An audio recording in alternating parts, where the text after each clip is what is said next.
લીલી દ્રાક્ષનું ખૂબ સરસ રીતે બનતું આ ઇન્સ્ટન્ટ અથાણું મસાલા સાથે શરૂ કરીએ. લીલી દ્રાક્ષનું અથાણું.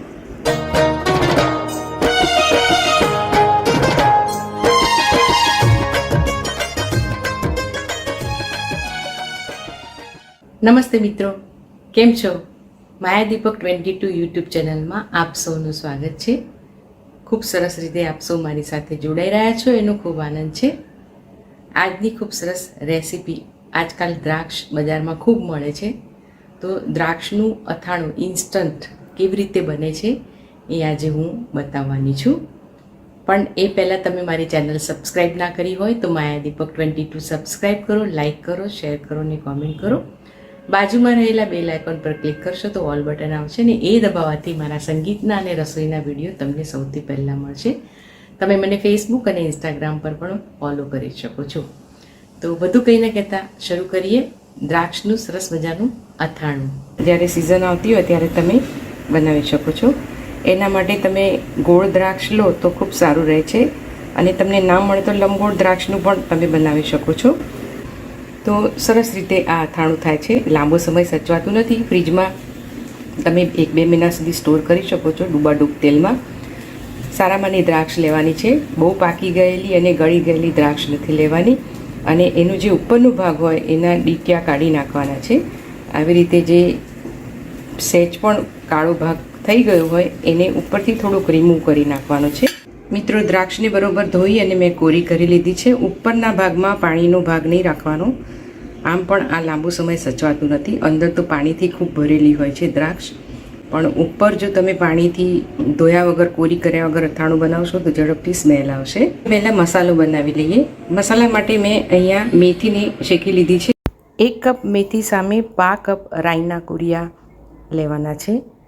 તમે બજારમાંથી મેથીના કુરિયા પણ તૈયાર લાવી શકો છો. તમને જો રાઈના કુરિયાવાળા વધારે ભાવતા હોય અથાણા તો રાઈના કુરિયા પણ થોડા વધારે અને મેથીના ઓછા કરી શકો છો.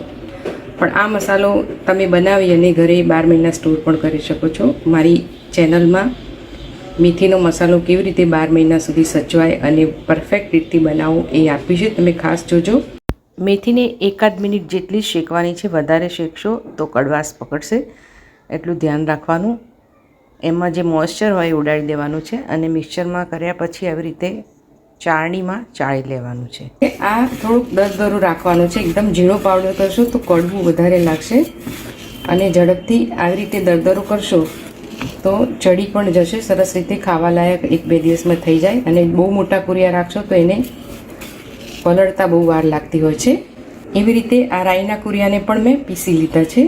આવી રીતે રાઈના કુરિયા ફરતા નાખ્યા છે. મેથી નાખી છે ને વચ્ચે થોડીક હિંગ છે. આ મસાલો તમારે ઘરે ન બનાવવો હોય તો આવી રીતે તમે વધારે બનાવીને સ્ટોર કરી શકો છો. આ મેં બનાવેલું છે અને હજુ પણ એવું જ લાલ છે. ગયા વર્ષનું છે, છતાં પણ આવું તમે બનાવીને ફ્રીજમાં સ્ટોર કરો તો સરસ રીતે લાલ રહેતો હોય છે ને જ્યારે પણ અથાણા ખાવા હોય તો ઇન્સ્ટન્ટ આ ઉમેરી અને ફટાફટ 10 મિનિટમાં તમે અથાણું બનાવી શકો છો. અથવા તો બજારમાં આવો આચાર મસાલો તૈયાર પણ મળતો હોય છે. પણ આ બતાવવાનું એકમાત્ર કારણ કે ઘણા લોકોને ચેનલમાં ખોલીને જોવાનો ટાઈમ નથી હોતો, તો સાથે સાથે આ જોઈ શકે છે. અહીંયા મેં 1 મોટો ચમચો તેલ લીધું છે. તમે સરસ્યું પણ વાપરી શકો છો, જે તેલ ભાવતું હોય વાપરી શકો છો. તેલને એકદમ ગરમ થવા દઈએ છીએ. પહેલાં ધુમાડા નીકળે ત્યાં સુધી ગરમ કરવાનું છે અને થોડુંક ઠંડુ પાડવાનું છે. પછી જ ઉમેરીએ છીએ મસાલામાં. તેલ ગરમ થઈ ગયું છે. ગેસ બંધ કરી અને થોડુંક ઠંડુ પડવા દઈએ છીએ. તેલ થોડુંક જ ઠંડુ થવા દેવાનું છે અને આવી રીતે ફરતું નાખી દેવાનું છે. જોઈ શકો છો કે આવા પરપોટા ઉપર થવા જોઈએ, મતલબ કે આ તેલ બરોબર ટેમ્પરેચર પર છે. શેકેલી વરિયાળીને દાણા ક્રશ કરીને પણ નાખી શકો છો. મિક્સ કરી અને ઢાંકીને રહેવા દઈએ છીએ જેથી મસાલો બરોબર ચડી જાય. મસાલો ઢાંકીને 5 મિનિટ મેં રહેવા દીધેલો અને સહેજ ઠંડો થાય પછી એમાં મીઠું ઉમેરીએ છીએ. શેકીને જ મીઠું નાખવું હંમેશા. ભીનું મીઠું ક્યારેય નહીં નાખવાનું. શેકીને ઠંડુ પાડી રાખવાનું અને પછી જોઈતા તમારા ટેસ્ટ મુજબ મીઠું ઉમેરવાનું.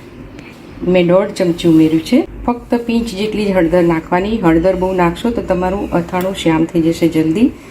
આ તમને ટીપ છે. તમે વધારે પડતા અથાણા બનાવતા હોય 12 મહિના સ્ટોર કરવાના તો પણ હળદરનું પ્રમાણ ઓછું જ રાખવાનું. સાવ ઠંડુ થઈ ગયું છે એટલે હવે હું કાશ્મીરી મરચું 2 ચમચી ઉમેરું છું.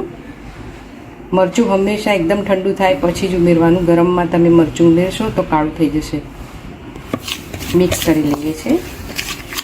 બાકીનું થોડુંક ઠંડુ પડી ગયેલું તેલ પણ મેં ઉમેરી દીધું છે અને જોઈ શકો છો કે હલાવ્યા પછી કેટલું લસલસતું આ મસાલો તૈયાર થઈ જાય છે. તમારે ઉપરથી થોડું વધારે તેલ ઉમેરવાની પણ ઓછી જરૂર પડતી હોય છે. આ મસાલો હવે તૈયાર છે. તમારે જો સ્ટોર કરવો હોય તો તેલનો ભાગ થોડો ઓછો રાખવાનો અને કોરો મસાલો રાખવાનો. આવી રીતે દ્રાક્ષને ઉમેરી દીધી છે અને હવે સર્વ કરીએ છીએ. છે ને એકદમ ચટપટું. હવે તો લગ્નોમાં પણ આ સરસ રીતે પીરસાતું હોય છે. કેટલું સરસ થાય છે. તમારે આ મસાલા સાથે બનાવવું હોય તો દ્રાક્ષને જે મેં આગળ પ્રોસિજરમાં ધોઈ અને કોરી કરી લીધી એમાં સીધો મસાલો ઉમેરી દેવાનો આરે અને તેલ થોડું ગરમ કરી ઠંડુ પાણીને ઉમેરી દેવાનું. અથવા તો કાચું તેલ પણ તમે વાપરી શકો છો, પણ કાચું તેલ વાપરેલું તમે 3-4 દિવસ સ્ટોર કરી શકો છો. તેલને ચડવીને થોડુંક રાખીને નાખવાથી 1-8 મહિનો તો આ અથાણું ડૂબાડૂબ રાખવાથી સ્ટોર થતું હોય છે, વધારે રહેતું નથી હોતું. તો મિત્રો, તમે આ વિડીયો જોયો બદલ આપ સૌનો ખૂબ ખૂબ આભાર. ફરીથી મળીશું રેસીપીના એક નવા પ્રયોગ સાથે. Thank you for watching. Enjoy.